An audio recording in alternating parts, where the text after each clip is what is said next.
Alright everybody, Shane. Do a video showing you how to safely make a transition from a Prusik, if you're saddle hunting, down to a figure eight or whatever type of friction device you choose to use to rappel with. But the general consensus here is that we're saddle hunting, tied off on a Prusik. I always prefer a knot, just a rope, as opposed to a mechanical device. I've used both. Frequently. I'll still use a Kong duck quite a bit. But I do like a rope on most occasions. So I'm at hunting height. Actually, I would set this up before I even left the ground. I'm going to establish my Prusik on my rappel line. I use my rappel line as my tether. I see no need to transition. I'm going to wrap this around 4 times. Note that I left that knot right there offset. That double fisherman's knot's offset just a little bit. I'm going to pull that off here. Dress my Prusik. And when I do that, the reason I offset that knot is that comes out here. I'm going to hook my carabiner in. That's not riding on the knot. So, I'm hunting, got my Prusik, I'm up on my platform, feeder set, a single stick, whatever I'm using, I'm hunting off the Prusik. That's what's holding the majority of my weight. I'm sitting on the Prusik. I decide that my hunt's complete, whatever happens. It's time to start the track, time to go home for the night. I'm gonna install my figure eight or whatever rappel device I want to. So I'm gonna take a bite of rope below my Prusik. Take a bite of rope, come through the big part of the figure eight of the snowman, and I'm gonna loop it underneath the bottom. I've got a very short video that's a close-up of me actually doing this. Under the bottom, that's going to leave the smaller part of the figure eight open.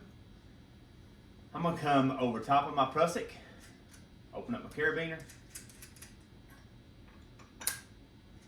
hook my figure eight into my carabiner. At this point, my figure eight's holding nothing. It's just loose. So, this is going to be my guide hand. This is going to primarily if I were on a wall or coming up a helicopter skid or something, this is what would keep me from going inverted with my rappel.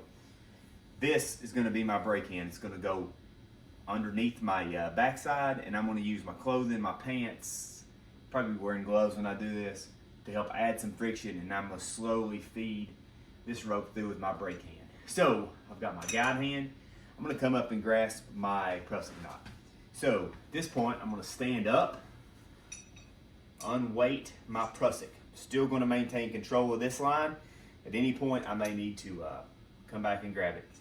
Maintain control. I'm going to break my Prusik. These knots can really bite in. I'm going to loosen my Prusik and break it. So, loosen it a little bit. Let it slide freely. So, at this point, I'm slowly going to transition my weight. At this point, you can see there's not weight on either one. I'm standing on my platform at this point, completely unweighted. I'm going to transition my weight into my figure eight. The first part of that, I'm going to establish good control with my brake hand, and I'm going to sit down. With my guide hand, I'm going to be feeding the Prusik down and maintaining control. Watch the figure eight start to grab. Now, my weight's on the figure eight. The Prusik is still loose. I'm going to start my rappel. I'm going to always keep control of this Prusik. My hand's slowly going to be dressing this down the rope as I come.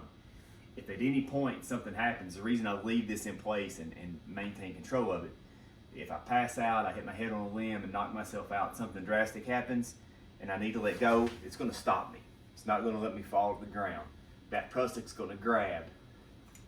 At this point, my figure eight is now unweighted. My Prusik takes the weight. So again,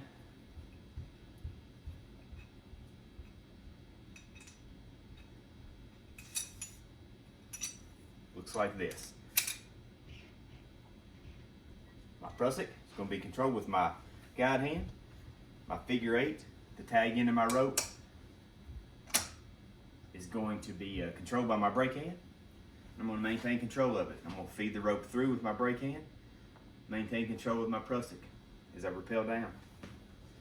So obviously I'm at ground height, standing on the floor, so it's about as far as I can show you, but it's how you make a safe transition. I never completely disconnect myself from either one. Remember, the Prusik was still connected when I put the figure 8 over it. So I always had something that was tying me to my main line at any point. So I hope this video helped. Please like, subscribe. Every few weeks I'm trying to throw a small tutorial up. I've got some larger videos planned, and they'll be coming up in the future. So thank you very much.